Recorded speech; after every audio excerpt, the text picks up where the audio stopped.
ইতিহাস সাক্ষী সেই ব্রিটিশ খেদাও আন্দোলন থেকে শুরু করে 2001 সালের 1 অক্টোবরের নির্বাচন পর্যন্ত ওলামারা যেখানে ঐক্যবদ্ধ হয়েছে সেখানেই বিজয় এসেছে।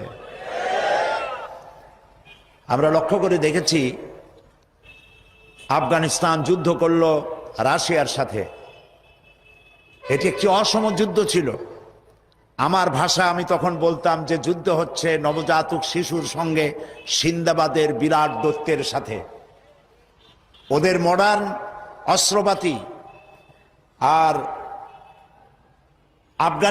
আফগান মুজাহিদদের কাছে হলো নূহ আলাইহিস সালামের জামানায় বন্যায় ভিজানো গাদা বন্দুক। এই দিয়ে তারা লড়লেন। সেই লড়াইয়ে দেখা গেল রাশিয়ার মতো বিশাল দৈত্য কুপকাত হয়ে গেল, আর আল্লাহ তাআলা আফগান মুজাহিদিনদেরকে জিতিয়ে দিলেন। কেন দিয়েছিলেন? কারণ যুদ্ধ যখন লাগলো তখন সবাই পালানো শুরু করলো। ওই দেশটা জঙ্গল আর পাহাড় দিয়ে ভরা, সব পাহাড়ে জঙ্গলে সব পালাতে শুরু করলো।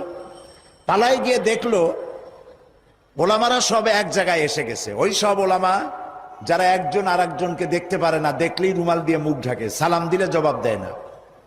ফতোয়া দিয়েছিল সে কাফের 5 কারণে, উনি কাফের 3 কারণে, আর উনি কাফের 17 কারণে।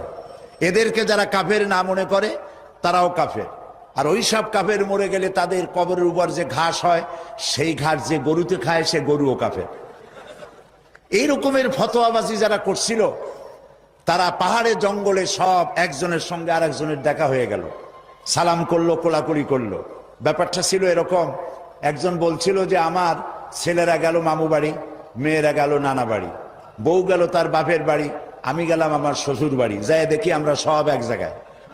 এখন জঙ্গলের ভিতরে গিয়ে আলেম ওলামা, সুন্নি বেদাতি, এইটা সেইটা সব এক জায়গায় হয়ে গেছে, কোলাকুলি শুরু হয়েছে। বলল যদি এই কোলাকুলি আগে করতাম তাহলে তো রাশিয়ার ভূত আমাদের ঘাড়ে চড়তে পারত না। সুতরাং 9 বছর যুদ্ধ চললো। এই 9 বছরের অসম যুদ্ধে ওলামাদের ঐক্যের কারণেই আল্লাহ পাক আফগানের মুসলমানদেরকে ইসলামী রাষ্ট্র প্রতিষ্ঠার সুযোগ করে দিয়েছিলেন। আবার যে পতন ঘটলো তাও মুজাহিদ আলেমদের মধ্যে যখন তাফরিকার সৃষ্টি হলো, ইখতিলাফ তৈরি হলো, একে অপরকে সন্দেহ করলো, দেখতে পারলো না, ভালো লাগলো না, সালাম কালাম করলো না, আবার কপাল পুড়লো, আবার বুশ এসে এদের হুশ নষ্ট করে দিল। আফগান আবার চলে গেল আরেকজনের দখলে।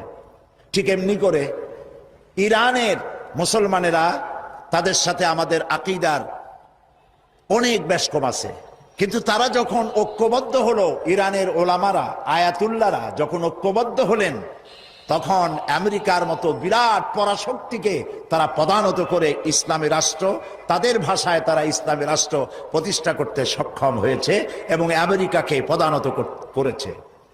এখানে আয়াতুল্লাহ খমিনীর একটি কথা আমার মনে পড়ে, কি সাহস তার! ইমান আকীদা যাই থাকুক, আকীদার প্রশ্নে আমরা আপোস করব না, কিন্তু এই কথাটা তো বলতেই পারি। যখন আমেরিকা তাকে বলেছিল যে আমার দূতাবাস থেকে যে 56 জনকে গ্রেফতার করা হয়েছে আমেরিকান, এদেরকে ছেড়ে দাও, তা না হলে তোমার খাদ্য রসদ আমেরিকা থেকে যত সাহায্য যায় সব বন্ধ করে দেওয়া হবে। আয়াতুল্লাহ খমেনি জবাব দিয়েছিলেন আমেরিকান প্রেসিডেন্টকে, তুমি কারে খাবারের ভয় দেখাও? যেই জাতির বছরে 1 মাস না খাইয়া থাকা ফরজ, সেই জাতি তোমার খাবারের অপেক্ষা করবে? তোমার মতো কাফেরদের খাবারের কোনো পরোয়া আমরা করি না।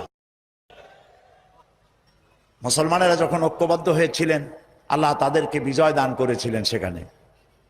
ঠিক এমনি করে পাকিস্তানে যখন সর্বশ্রেণীর ওলামায়ে কেরাম মুত্তাহিদায়ে আমল, মজলিস মুত্তাহিদায়ে আমল এ নাম করে যখন একটি সংগঠন কায়েম করলো, সমস্ত ফিরকার মাকতুবায়ে খেয়ালে সমস্ত আলেমরা যখন ঐক্যবদ্ধ হলো, পৃথিবীকে অবাক করে দিয়ে ইসলামী শক্তি সেখানে বিজয় লাভ করলো। ঠিক অনুরূপভাবে বাংলাদেশ বিগত সরকার এইখানে অত্যাচার করেছে আলেমদের উপরে, এবং সবচাইতে বেশি দুশ্মনী করেছে তারা আলেমদের সাথে। আলেমরা ছিল তাদের জীবনের দুশ্মন। যে কবি তার কবিতার মধ্যে লিখেছে, ফজরের নামাজ যখন, ফজরের আজান যখন শুনি, মনে হয় যেন বেশ্যা তার খরিদ্দার ডাকতেছে। নাউজুবিল্লাহ।